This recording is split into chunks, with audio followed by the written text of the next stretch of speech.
Quero saudar a igreja com a paz do Senhor. Um momento de gratidão ao meu Deus por tudo que Ele tem feito na minha vida e na vida da minha família. Agradecendo ao pastor da igreja, pastor Felipe, sua esposa, seus filhos, que estão bem guardadinhos aqui dentro do meu coração. Genro, noras, todos são do meu coração. Agradecer ao Senhor pela vida do meu esposo. Mês passado, agora, dia 24 de fevereiro, nós completamos 45 anos de casados. Aí eu queria dar um pedágio também. É todo mundo dando pedágio, eu quero também. Posso, pastor Felipe? Deixa a menina preparar a foto, né?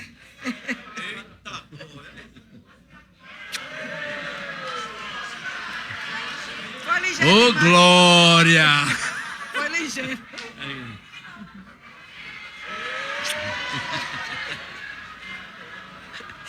Quero agradecer ao meu Deus pelo homem de Deus que o Senhor colocou na minha vida. Já há muito mais anos do que os 45, porque 45 é de casado, né? Mas já teve mais 8 de namoro, aí vai fazendo a conta por aí.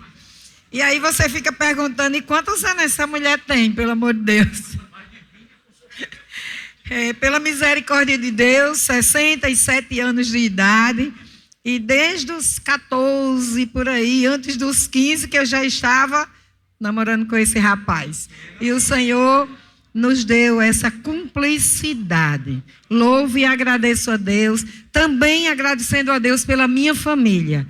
Deus me deu uma família abençoada. Tenho 3 filhos, a minha filha mais velha está na Bolívia, em missões, há 10 anos. Ela, seu marido, seus filhos estão ali servindo ao Senhor, dizendo que Ele é grande, dizendo que Ele salva, ajudando a resgatar perdidos para a obra do Senhor, para o trabalho do Senhor. O meu filho do meio pastor em Campina Grande, está ali junto com a sua família também fazendo a obra do Senhor. E a minha filha caçula é a que mora aqui, que está sempre perto de nós, mas uma grande mulher de Deus e que Deus tem usado também na sua obra.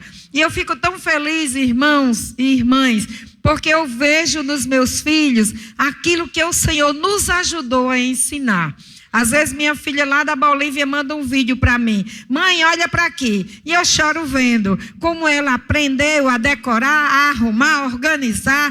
Como a minha neta, que hoje tem 19 anos, já está ali com as crianças, ensinando ali no departamento infantil. E eu digo, que darei eu ao Senhor por tantos benefícios que Ele tem feito. A minha filha daqui liga para mim, mãe, eu preciso fazer uma reunião com a equipe, ela trabalha no Ministério de Acolhimento Noturno, e ela diz, eu preciso fazer uma reunião, posso ir fazer na sua casa? Eu digo, pode. E ela vem com aquele pessoal, e ali, e falando, e orientando, e organizando, e eu digo, Senhor, que eu te darei, Senhor, por tudo que o Senhor tem feito pela minha família. E aí eu vejo meu filho sendo usado por Deus, pregando a palavra, a minha nora pregando a palavra, e eu digo, Senhor, o que eu te darei? E aí a Bíblia ensina bem direitinho, tome o cálice da salvação, por isso eu estou aqui, porque tomar o cálice da salvação é se preparar para o que o Senhor quiser que você faça. E muitas vezes o meu esposo diz, ei, tu pensa que tu tem 30 ou 40? Eu digo, ei, rapaz, não vai me lembrar a minha idade não, mas eu quero dizer nesta noite, que enquanto você tiver fôlego de vida, louve ao Senhor, enquanto você puder fazer a obra do Senhor, não se detenha, não fique parado. Eu fiquei muito feliz de ver essa equipe da família aqui, tantos casais jovens, que coisa linda. É lindo isso. E eu quero dizer para vocês começaram agora, mas longa é a jornada. E o Senhor quer usar a vida de vocês, a família de vocês, para restaurar outras famílias que precisam, muitas vezes, de um aperto de mão, de um abraço apertado. E nesta noite, eu quero louvar ao Senhor por tudo que Ele tem feito na minha vida. Abramos a nossa Bíblia no livro de Lucas. A leitura que foi feita pelo meu esposo aqui está em Lucas, capítulo 15. E ele leu a última parábola do capítulo 15. E esse capítulo de Lucas é um capítulo muito interessante, porque ele nos traz grandes ensinamentos. E a gente vai entender muita coisa hoje. Vamos com calma. Eu sou muito agitada e eu pedi ao Senhor hoje de tarde: Senhor, me dê calma para eu falar com calma. Porque às vezes a gente vai falando assim, fervoroso, mas a noite de hoje, família, é para você entender muita coisa que o Senhor quer falar com você nesta noite. Esse capítulo é um capítulo onde alguém já colocou assim um título nele. É o capítulo dos perdidos e achados. Porque nesse capítulo nós vamos ver 3 parábolas de coisas que se perderam, mas que foram achadas. Diga comigo: se perderam, mas foram achadas. Que coisa boa, né? Porque tem coisa pior do que a gente perder algo. Não é bom a gente perder. Quando a gente perde até dentro de casa alguma coisa, às vezes a gente guarda tão bem guardado que não se lembra onde botou. Está perdido. E a gente se aperreia, vai procurar para achar. Mas a Bíblia diz, começando do versículo 1 do capítulo 15, nos diz assim: e chegavam-se a ele, diga comigo, chegavam-se a Jesus todos os publicanos e pecadores para o ouvir. Então, quem era que ia ouvir a Jesus? Publicanos e pecadores. Pecadores e publicanos. Jesus estava para ensinar a estas pessoas. E quem eram os publicanos? Era uma classe social. Eram judeus que trabalhavam para o governo romano, cobrando impostos. Sua disposição para trabalhar para o governo era vista como falta de lealdade a Israel e desejo de comerciar com os gentios. Eles eram funcionários do governo.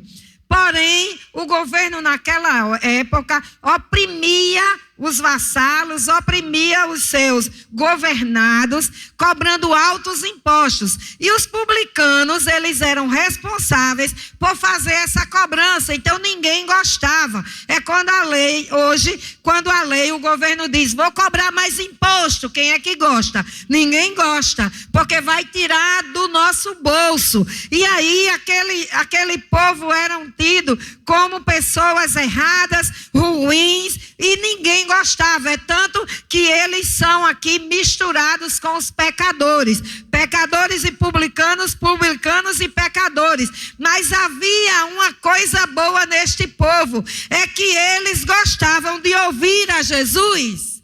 Eles estavam ali para ouvir a Jesus. Mas o versículo 2 vai nos dizer que os fariseus e os escribas murmuravam, dizendo: este recebe pecadores e come com eles. E aí nós vamos ver quem eram os fariseus e quem eram os escribas. Os fariseus eram uma classe religiosa, era uma seita judaica que comandava o poder religioso na Palestina durante o ministério de Cristo. Esses indivíduos separados para fazer parte desta classe religiosa, eles criam que as suas descrições detalhadas de como obedecer à lei se igualava em autoridade com a lei mosaica e que a sua obediência meticulosa a essas tradições os tornavam únicos judeus justos vivos. Ou seja, eles se achavam no poder de apontar para as outras pessoas: vocês são pecadores, vocês são publicanos, eu sou fariseu. E aí, esta casta, esta classe religiosa também estava ali para ouvir a Jesus. Então a gente já tem pecadores, a gente já tem publicanos e a gente já tem fariseu, mas também estavam os escribas. E essa classe era uma classe religiosa legal. Eles eram responsáveis por copiar a lei, ensinar e explicar a lei. Então a lei de Moisés estava lá com seus 600 e tantos dogmas e eles eram responsáveis por copiar essa lei, ensinar e explicar a lei. Então, da mesma forma que os fariseus, eles se apegavam à autoridade da tradição para poder censurar, criticar, apontar quem quer que fosse, até Jesus. Olha que situação estamos vendo aqui, que tinha ali ao redor de Jesus.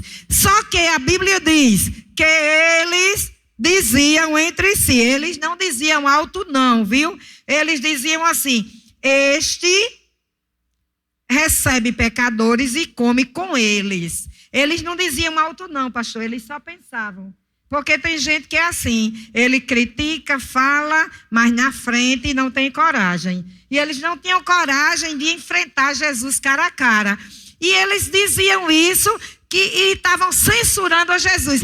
Porém, Jesus, ele conhece os corações. Diga comigo, Jesus conhece os corações. E Jesus não vai se indispor, nem brigar com fariseu, com escriba. Jesus não vai tomar essas atitudes. A Bíblia só diz assim: e propôs-lhes, veja só o que diz o versículo 3. E ele lhes propôs esta parábola, dizendo: começa Jesus agora a ensinar aqueles homens que estavam ali e começa a falar em parábolas. Eu disse no início que esse capítulo é um capítulo de perdidos e achados, né? Então Jesus começa aqui a falar três parábolas de coisas que se perderam, mas que foram achadas. E esta noite o Senhor colocou no meu coração trazer esta parábola de perdidos e achados para dentro das nossas casas, para dentro das nossas famílias. A primeira parábola, Jesus começa a falar da ovelha perdida. E ele diz: um certo homem tinha 100 ovelhas, diga comigo, 100 ovelhas. E ele perdeu uma.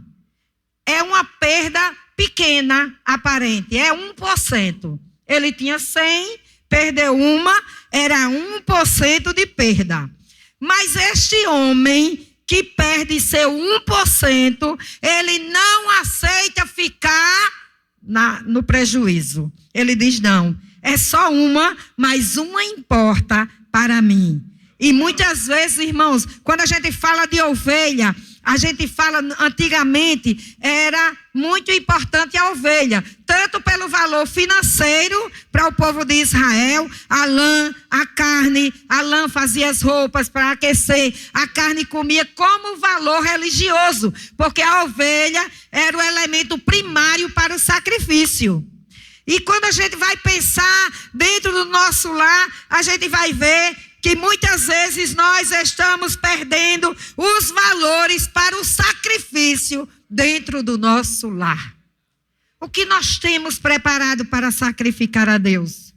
O que nós temos preparado para entregar ao Senhor dentro do nosso lar? Às vezes você diz: não, mas é uma coisa tão pequena, é 1%, eu continuo com 99%, mas este homem aqui, ele disse: eu não aceito a perda, porque eu tenho que entregar 100% da minha família nos pés do Senhor. Eu tenho certeza que não tem nenhum pai, nenhuma mãe aqui que queira ver seu filho se desgarrando. Eu tenho certeza que nenhum pai, nenhuma mãe que está aqui quer ver o seu lar se desfacelando. Este homem, ele olha e ele diz assim: eu vou procurar. E qual é a primeira atitude dele? É levar as 99 para o redil. E ele chega lá e deixa: vocês estão protegidas, vocês estão guardadas, mas 1% que eu perdi, eu não posso deixar de entregar ao Senhor. Eu não posso chegar diante dele com 99. Eu tenho que chegar com 100%. Eu tenho que chegar com 100%. E a Bíblia diz que esse homem foi atrás dessa ovelha e procurou até encontrar. A procura pelo sagrado que se perdeu dentro do nosso lar, tem que ser até encontrar de volta. Será que você está orando dentro da sua casa? Será que você está se sentando à mesa com os seus e falando de Jesus? Será que seus filhos estão vendo vocês ali, naquela harmonia espiritual? Será que vocês, filhos, estão valorizando a harmonia espiritual do lado de vocês? Ou será que é apenas para estar na igreja e dentro de casa não está se processando? Esse homem, ele não aceita ficar faltando o seu 1%. E a Bíblia diz que ele toma uma grande decisão. É a decisão de ir procurar. Mas não é simplesmente procurar. É procurar até achar. Diga comigo. Procurar até encontrar. Diga assim. Não é só procurar. Porque muitas vezes isso acontece com a gente. Procura uma coisa, procura, não achou. Tá bom, deixa aí, depois eu procuro. Tá bom, deixa aí, também era tão pouquinho, não vai fazer falta não. Tá bom, era uma coisinha que eu podia passar sem ela. Nesta noite, este homem vem nos ensinar. Quando você sentir falta do sagrado para oferecer em sacrifício ao Senhor, quando você não estiver se sentindo suficientemente pronta para servir ao Senhor, você vai procurar de volta, traga de volta a adoração para dentro do seu coração e para dentro da sua casa.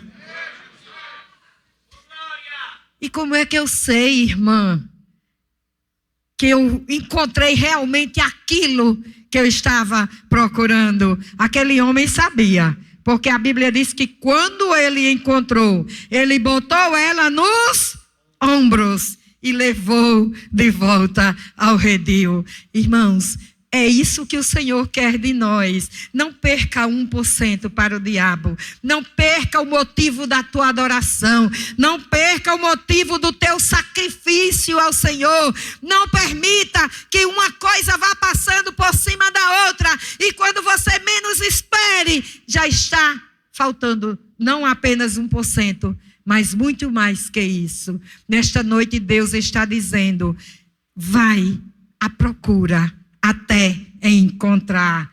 E quando ele encontrou, ele trouxe alegre e feliz. E ele disse: a minha ovelha estava perdida, mas agora eu achei. Eu agora estou 100% de novo.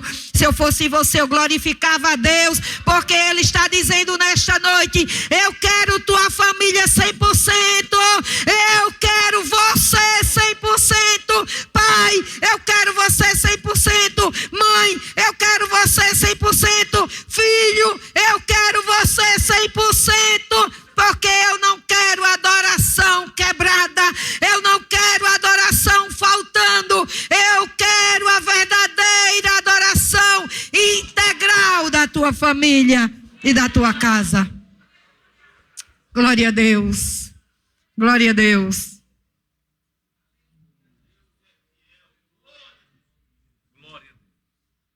Depois nós vamos ver a segunda parábola. E o interessante, irmãos, é que ele não interrompeu uma parábola para começar a outra, não. Jesus viu aquele povo ali e ele disse: agora eu vou aproveitar, vou pegar e vou emendar, eles agora vão ouvir.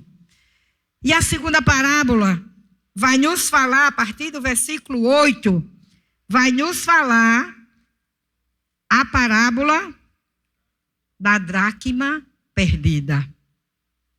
Essa parábola, quando a gente traz para dentro do nosso lar, ela diz respeito aos valores do reino como comprometimento e honra.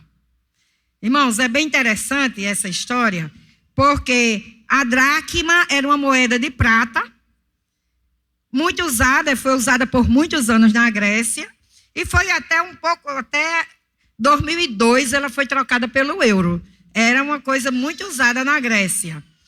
E em muitas cidades do tempo bíblico. E qual era o valor da dracma? O valor financeiro, ela equivalia a um dia de trabalho. A pessoa trabalhava o dia todinho, recebia uma dracma. Mas havia um valor sentimental. Essa mulher estava aflita porque essa mulher sabia o valor daquela dracma para ela. Havia uma tiara que a mulher casada usava e ela tinha 10 dracmas. Diga comigo, agora é 10. E ela perdeu uma. A perda agora é 10%. A ovelha era 1%. De 100 perdeu 1. Agora era 10%. De 10, ela perdeu uma, então era 10%. E aquela tiara, com todas as dracmas, quando ela saía de casa, todo mundo sabia, é uma mulher honrada, casada, honrada. E se ela perdia uma dracma, ou mais de uma, ela comprometia a sua honra. Irmãos, tem coisas que nós perdemos dentro do nosso lar, que compromete a vida da nossa família. Quer ver a primeira coisa? Quando a gente perde a dimensão da afetividade. A coisa se torna tão comum que marido não respeita mulher, mulher não respeita marido, filho não respeita pai, pai não respeita filhos. E Deus não preparou a nossa família para isso, não. Deus preparou a nossa família para que o mundo lá fora olhe para nós e veja as 10 dracmas. Família comprometida com o reino e com a honra que Deus dá a cada casa. Deus não nos preparou para ficarmos sem nada. Mas sabe que coisa interessante, irmãos? A presença, muitas vezes, nós perdemos a dimensão da afetividade porque corremos tanto nesse mundo pelas coisas materiais, que as materiais ganham um peso maior do que as espirituais. Então, a presença material de bens é maior do que a presença da afetividade, do que a presença física. E isso atrapalha dentro do lar. Mas eu quero dizer uma coisa para você. Eu não sei como está a tua casa. Eu não sei como é que está a tua afetividade. Porque muitas vezes, é uma coisa que Marconi fala sempre. Muitas vezes, se a gente não tiver tirando a poeira, alimentando o amor, alimentando a comunhão, muitas vezes a gente vai deixando e a coisa vai ficando fria. E quando a gente menos espera, cadê o fogo do amor? Cadê a união? Cadê a comunhão dentro da nossa casa? Como fazer agora? Mas o nosso Deus é tremendo, porque Ele vai nos mostrar que nós podemos tomar as decisões que aquela mulher tomou. Diga comigo, vou tomar decisão. Irmãos, a decisão que a mulher tomou não foi fácil, não. Porque a ovelha foi perdida no campo, mas a dracma foi perdida onde? Dentro de casa. Estava ali, pastor, dentro de casa. Dentro de casa. E ela tinha certeza, ela disse, foi aqui. Eu saí, voltei, estava tudinho. E aí, quando eu vejo agora, não está faltando uma, está perdida dentro de casa. Ela não aceita a perda. Ela disse, não vou desonrar a minha família. Não vou desonrar o meu marido. Eu vou encontrar. Só que ela precisava tomar algumas atitudes. A primeira atitude, acender a luz. acender a candeia. As casas naquela época eram casas que só tinham uma porta, a porta da frente, e era toda fechada. Então eram casas escuras, e ela tinha a sua candeia. E candeia é para iluminar. A Bíblia diz que você não acende uma candeia e bota embaixo do alqueire, mas bota no velador, bota lá em cima, que é para iluminar. Sabe de uma coisa, meu irmão, minha irmã? Como está a luz na tua casa? Como está a lâmpada de Deus dentro da tua casa? Porque se tiver escuro, o escuro esconde muita coisa. Mas quando a luz chega, clareia tudo, mostra tudo, diz onde está o defeito. Se a gente se arrumar no escuro, misericórdia. Quando a gente chegar no lugar, a gente vai olhar um bocado de coisa torta, né? E a gente, mulher que gosta de ficar tudo assim, chiquezinha, arrumadinha, vai estar toda tortinha, toda desarrumada. Por quê? Porque não tinha luz. Essa mulher não tinha luz acesa dentro de casa, mas ela tinha uma lamparina. Nesta noite, Deus te diz: como está o azeite da tua lamparina dentro da tua casa? Você está com azeite para acender a lamparina dentro da tua casa? Precisamos estar, irmãos. E azeite, nós não conquistamos nas redes sociais. Nós não conseguimos guardar azeite, pastor Felipe, no Zap.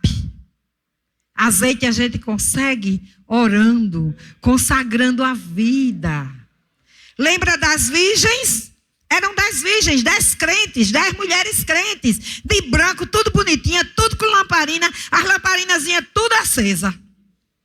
Mas chegou uma hora que precisava mais do que a lamparina, precisava de azeite. Precisava de azeite. Olha para quem está do teu lado e diz assim: como está o teu azeite? Precisamos cuidar do nosso azeite. Aquela mulher, para acender a candeia, precisou de azeite. Se ela não tivesse azeite, ela não tinha acendido a candeia, nada teria sido iluminado na casa dela, e ela não teria encontrado a dracma perdida. Mas nesta noite o Senhor diz: eu estou aqui para te ajudar, eu estou aqui para te orientar. Oh, confia, confia, confia, ora a mim, porque eu quero encher a tua candeia do meu azeite. Eu quero encher a tua candeia do meu azeite. E aí, a casa iluminada. Pronto, primeiro passo. Azeite, tudo pronto, acendeu. Ela olhou assim, e quando ela olhou, irmãs, ela se surpreendeu com o que ela viu. Porque a luz mostra a sujeira. A luz mostra a sujeira. E aquela mulher olhou assim e disse: meu Deus, eu não imaginei que essa casa tivesse tão suja desse jeito. Porque é assim, irmãos, que acontece. Às vezes a coisa vai acontecendo tão devagarinho que você não imagina que aquela situação esteja no ponto que ela chegou. Dentro de casa, com o marido, com os filhos, com a esposa. Às vezes você não acende a candeia e você não vê a sujeira que já está ali impregnada. Mas quando acende a candeia, todos os dias, todos os dias, todos os dias, todos os dias, você vai ver a sujeira que está ali e você vai varrer. E a mulher disse: misericórdia, deixa eu varrer esta casa. E ela começou a varrer a casa. Mas não foi só varrer. Ela acendeu a candeia, varreu a casa. E agora começou a procurar com diligência. Sabe o que é que isso quer dizer para nós, irmãos? É que você tem que procurar com cuidado. Não é de todo jeito, não. Não é como os homens, normalmente, quando vão procurar uma coisa. Nunca encontram. Não sei vocês, mulheres daqui, mas lá em casa, os homens nunca encontram. Ele diz, onde está? Eu digo, está em tal gaveta. Ele vai, não está. Eu disse, olha, aqui está. Não está. Quando eu chego lá, está aqui em cima. Eu digo, olha aqui. Ele diz, você botou aí agora. Não é possível.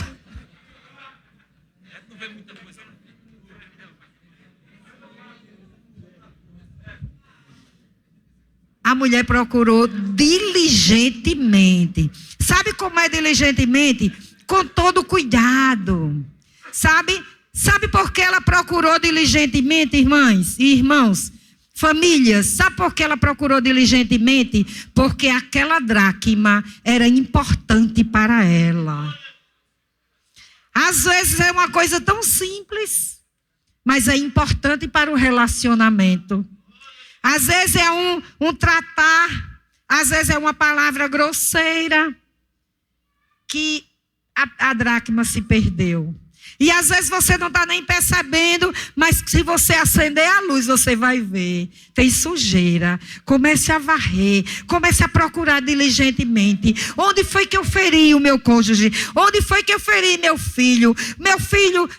Preste atenção também, que palavras eu disse que feriu o coração da minha mãe, que feriu o coração do meu pai. Onde está este problema para que eu possa encontrar, para que eu possa deixar de fazer? Aquela mulher procurava, mas ela tinha mais 9 dracmas, mas aquela era importante. Aquela era importante, porque fazia parte da demonstração da sua honra. E nessa noite Deus está dizendo, acende a candeia, varre tudo, tira o lixo, procura diligentemente, uma busca incansável, meticulosa, até encontrar. É uma busca perseverante. A mesma coisa que aconteceu com a ovelha. O pastor disse, eu vou procurar até encontrar. A mulher disse, eu vou procurar até encontrar. Mas assim como o pastor encontrou a ovelha, colocou nos ombros e levou de volta ao redil, a mulher encontrou a sua dracma perdida. Você já entendeu a receita? Não é receita de bolo, mas é receita de vitória nesta noite. Acenda a candeia, varra a casa, tire a sujeira, conversem, dialoguem, vejam onde pode melhorar. E aí você vai encontrar a dracma perdida. Mas sabe o que foi que aconteceu? Aquela mulher encontrou a dracma, agradeceu a Deus. E agora ela disse, não dá para ficar quieto e calada. Foi uma coisa muito grande que o Senhor fez. Ela chamou suas vizinhas e disse, venham se alegrar comigo. Venham festejar comigo. Eu tinha perdido a minha dracma. Eu estava ficando envergonhada. Mas agora eu encontrei a minha dracma. Família, venham se alegrar, famílias. Igreja, venham se alegrar comigo. Porque a minha dracma que eu perdi, eu encontrei. Ela celebrou. É noite de celebrarmos. É noite de celebração. Assim como o irmão Luiz Dias disse, é congresso, né? É noite de celebração. Mas deixa eu adiantar, porque a terceira parábola que Jesus falou foi a parábola onde meu esposo leu. A parábola do filho pródigo. Na primeira parábola foi 1%, eram 100, perdeu-se uma. Na segunda parábola foi 10%, eram 10, perdeu-se uma. Agora é 50%. Eram 2 e ele perdeu a metade do que tinha. E essa parábola, ela traz para nós, dentro da nossa casa, o tempo de reconciliação e de perdão. Olhe para quem está do seu lado e diga, precisamos de reconciliação e de perdão. Todos os dias. Ah, irmã, mas é assim mesmo. Todos os dias, se você ferir, se você fizer alguma coisa que não agrade a seu marido, a sua esposa, a seus filhos, você precisa fazer isso. para que o seu lar continue brilhando como o Senhor propôs para a tua casa. E como é que a gente vai entender esta parábola? Aqui nós temos duas decisões, a decisão do filho e a decisão do pai. A primeira decisão foi do filho. Ele chega, se acha a última bolacha do pacote, e aí ele diz ao pai: pai, me dê tudo que é meu. Me dê tudo que é meu. Ele já estava errado, porque o pai vivo, ele não podia pedir a herança. Naquela época, principalmente. Mas aquele pai era um pai cordato. E a Bíblia diz que ele divide o que tem pelos dois. E pega a parte dele e entrega a ele. O que era que aquele jovem tinha em mente? Eu preciso gozar a minha vida. Eu preciso ter prazer nessa vida. Sabe, irmãos, tem muitas vezes que a gente acha dentro de casa, filhos, jovens, adolescentes que estão aqui, tem muitas vezes que a gente acha que a nossa casa é uma prisão, que a nossa casa é um lugar que se eu saísse daqui, eu vivia muito melhor. Se eu casasse com uma pessoa bem rica, eu vivia muito melhor. Porque Deus me deu uma pessoa assim, assim, assim. E aí aquele jovem pensou assim, mas ele não se deu bem na vida. E eu estou aqui nesta noite para dizer: a tua família foi Deus quem te deu. Essa é a tua casa. Estes são os teus pais. E pais, esses são os teus filhos. Não abra mão. Por mais que dê trabalho. Porque filhos são diferentes. Filhos são diferentes. Eu lembro quando os meus filhos eram pequenos. A minha filha mais velha, essa que é missionária, sempre foi muito cordata. Tudo para ela que eu dizia: tá certo, mãe, tá ótimo. Para vocês terem ideia, até o vestido do casamento dela eu viajei para São Paulo e trouxe pronto. E ela disse: lindo, mãe, lindo.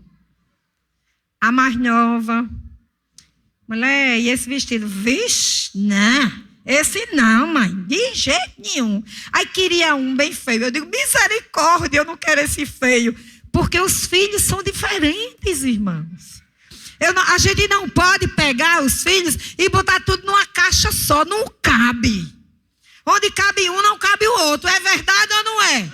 Vocês que estão aqui, que são pais, é verdade ou não é? Do jeito que você trata com um, não trata com o outro. A mais velha eu dizia: você não vai. Tá certo, mãe. A mais nova: você não vai. Por que eu não vou? Me explique. E às vezes a gente não quer cuidar dele com a individualidade dele. Às vezes a gente quer achar que pode tratar todos por igual. Não é assim, porque se fosse assim, o Senhor não nos tratava como nós somos. Nós somos individuais. Nem os gêmeos univitelinos, gêmeos perfeitos, eles têm o DNA diferente. E os nossos filhos também. E a gente precisa entender isso enquanto pais. A nossa casa tem que ser um lugar de agrado, de prazer dos nossos filhos. Irmãos, deixa eu contar uma coisa para vocês. Eu sou tão feliz na minha vida porque a minha nora chega na minha casa, se deita na minha cama com a gente. A minha nora abre minha gaveta e diz: sogrinha, vou vestir essa roupa que eu esqueci de trazer um pijama, vou vestir esse. Sogrinha, quando eu tenho uma roupa assim, eu digo: eita, essa roupa tá tão linda, tá parecendo com Lívia. Aí eu digo: nega, tem essa roupa para tu. Obrigado, sogrinha, veste minha roupa e sai morrendo de feliz. Nós precisamos entender que a nossa casa é a acolhida dos nossos filhos. E não adianta dizer: casou, tô livre. Tá nada, agora é que vem mesmo. Eu tinha 3 filhos, agora eu tenho 6. Porque eu tenho os 3 filhos, tenho uma nora e 2 genros. E ainda tenho 7 netos. 7 netos. Hoje estavam lá em casa, aí os 2 que moram aqui vão almoçar todo domingo com a gente. Estavam lá em casa, levaram 2 priminhos deles. E aí a outra avó estava conosco. Aí disse: cadê os meninos? Eu digo: pode ver se não está tudo em cima da minha cama. Estava tudinho os 4 em cima da minha cama. Tem que ser acolhida. A nossa casa tem que ser acolhida. Nós precisamos viver isso, irmãos. Isso não pode ficar só nas páginas das Sagradas Escrituras, não. Isso tem que ficar dentro da minha casa e dentro da tua casa. Não pode ser só aqui, não. Ah, isso é só para santos. Sim, é para santos mesmo. Nós somos santos. Somos santos. O processo de santificação. Mas estamos aqui, dizendo ao Senhor, Espírito Santo, cuida de mim. Espírito Santo, me ajuda. Estamos estudando na EBD. Estamos estudando na EBD, não é verdade? Estamos estudando. E aquele jovem, ele disse, eu não estou gostando dessa casa, não. Estou nada, esse pai aqui nesse lugar, eu quero viver. E jovens e adolescentes, escutem essa palavra. A decisão de ir embora foi dele. Ele decidiu ir embora. E a Bíblia diz que ele foi e gastou tudo. Porque enquanto ele tinha dinheiro, ele tinha amigos. Enquanto ele tinha condições, ele tinha quem estivesse perto dele. Não é diferente hoje, não. Não é diferente. Porque muitas vezes, muitos se desviam da casa do Senhor e depois a gente vai encontrar caído pelos cantos. Aquele amigo que tirou daqui de dentro não está mais com ele. Por quê? Porque o mundo só quer fazer isso. Tirar você da presença do Pai. Mas aquele jovem, depois que ele ficou ali, na pobreza, a Bíblia diz que ele procurou um homem e o homem disse, vá apacentar porcos. Porco para ele era terrível, porque o judeu não podia nem pegar num porco. E agora ele estava apacentando porco. E ainda pior, a Bíblia diz que ele queria comer a comida do porco e mesmo assim ninguém lhe dava nada. Sabe por quê, queridos? Porque quando a gente sai da presença do Pai, a gente estamos nos arriscando a qualquer coisa de mal que o diabo possa fazer contra nós. E aquele jovem ali, ele tem um lapso de lucidez. Ele começa a relembrar. Eu estou aqui numa situação dessa. E na casa do meu pai, os empregados dele têm abundância de pão. Aí ele toma uma decisão. A segunda decisão daquele jovem. A primeira, quando ele decidiu sair. A segunda, quando ele decide voltar. Diga para quem está do seu lado, você pode sair, mas tem que voltar. Então, se fosse você, eu nem saía. Porque papai não vai lhe perder de vista. Papai não vai lhe perder de vista.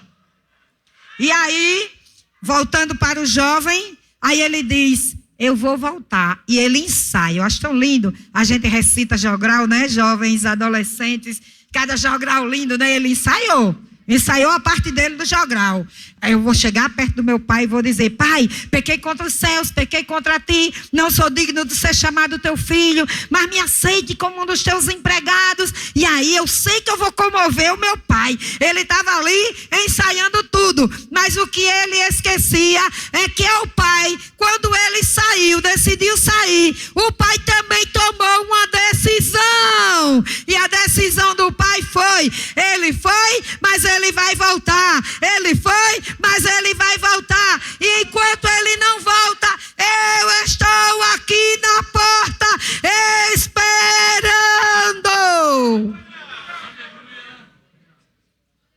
Eu estou esperando aqui na porta.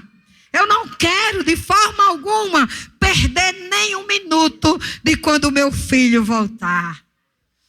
E aquele pai fica ali esperando. E lá vem o filho, vou apressar por causa da hora. E lá vem o filho, quando o filho aponta lá distante. Sabe, querido, querida, você que está aqui e que pensou pelo menos em sair, em se afastar. Fique sabendo que o pai, ele está lá no portão da casa. E ele te conhece de longe. Você pode estar maltrapilho, as unhas grandes, o cabelo descabelado. Você pode estar como estiver, mas o Pai te conhece. O Pai te conhece. O Pai te conhece de longe. Não veio nenhum empregado correndo para dizer, Senhor, o teu filho está vindo ali. Não, porque ele estava esperando o filho. E quando ele vê de longe, ele disse assim, o meu filho está voltando. O meu filho está voltando. O meu filho está voltando. ao encontro do filho. Era 50% da sua casa. Era 50% de tudo que ele tinha. E a Bíblia diz que quando eles se encontram, aí o pai já vai abraçando. O pai abraça, mas o filho tinha decorado um texto. O filho tinha decorado um texto. E o pai está aqui abraçando porque geralmente quem sai da presença, quem se afasta um pouco, fica se sentindo culpado. Aí o pai abraça e ele nem percebe o tamanho do abraço. Ele já vai dizendo: pai, eu pequei contra ti. E o pai abraçando: olha, não sou digno de ser chamado teu filho. E o pai agarrado com ele. Aí ele diz: me aceite como um dos teus empregados. Aí o pai, como resposta, chama o serviçal e diz: venha cá. Traga uma roupa limpa, cheirosa. Traga uma roupa digna para o meu filho. Vista o meu filho de novo. Coloque o anel no dedo. Dê honra ao meu filho, porque o meu filho estava morto e reviveu. Ele estava perdido e foi achado. Põe-lhe umas sandálias nos pés. Honra. Valorizou o seu filho. E o filho pensando que ele ia dizer: tá bom, seja um dos meus empregados. O nosso Deus não tem filhos como empregados. O nosso Deus tem filhos, herdeiros e co-herdeiros com Cristo de toda a herança que o Senhor tem para nós.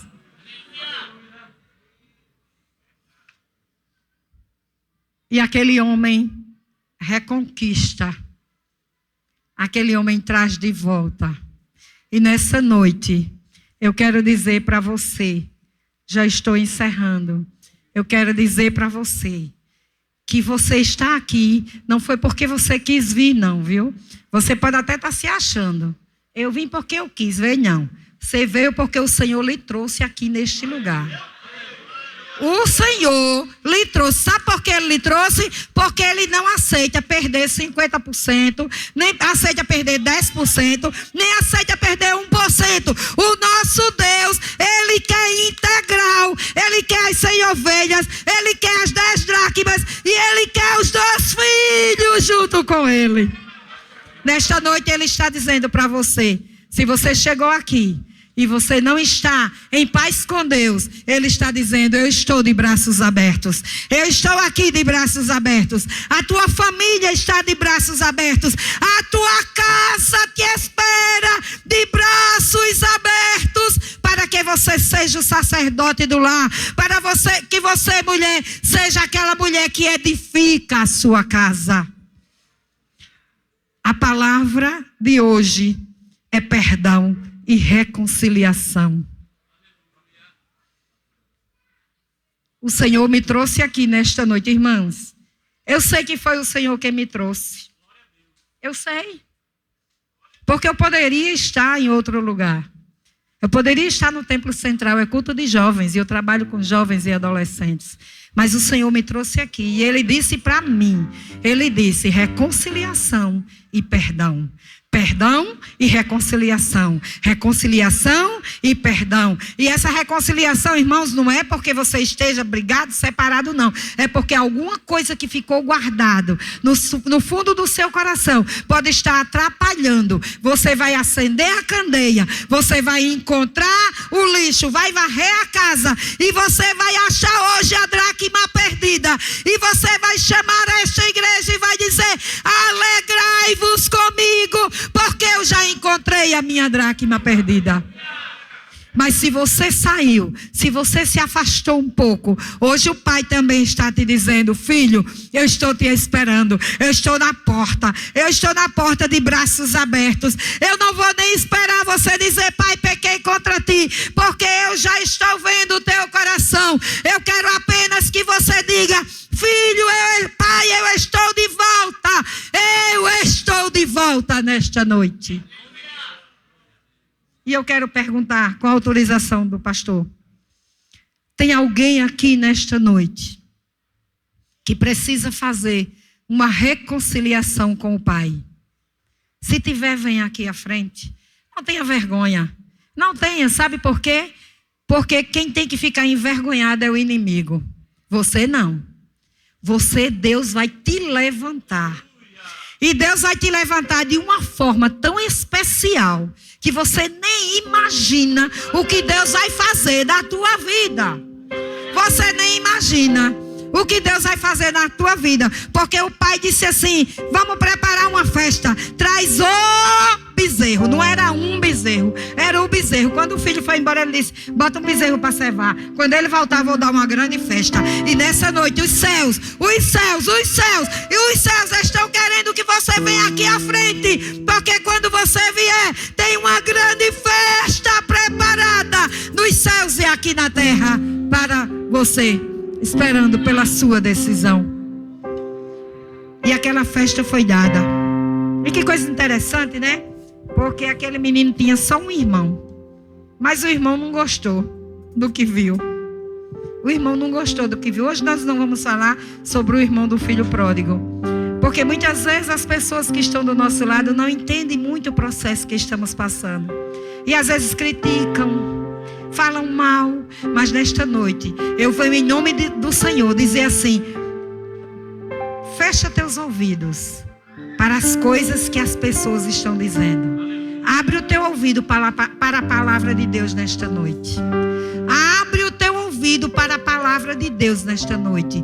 Eu quero abençoar e transformar o teu lar numa casa de bênção, de uma forma que você não imagina.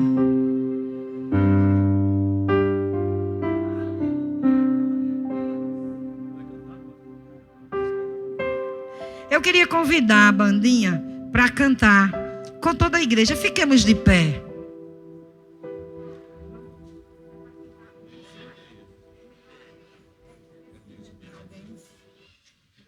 Nós vamos cantar um louvor muito conhecido.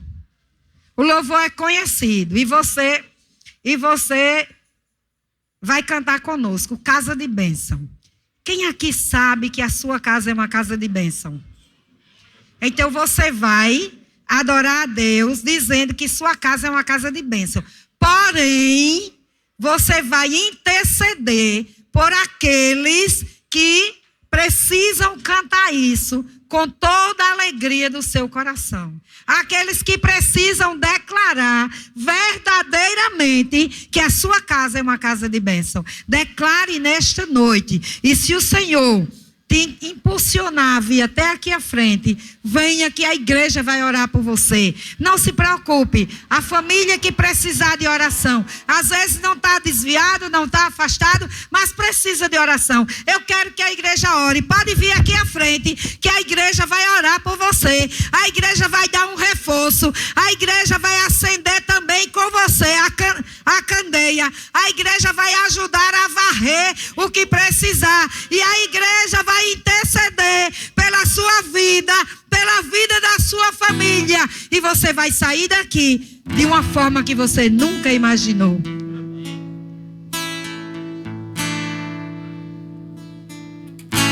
Minha casa será casa de bênção. Quem estiver precisando de oração, vem aqui à frente. A família que precisar de oração, vem aqui à frente, em nome de Jesus.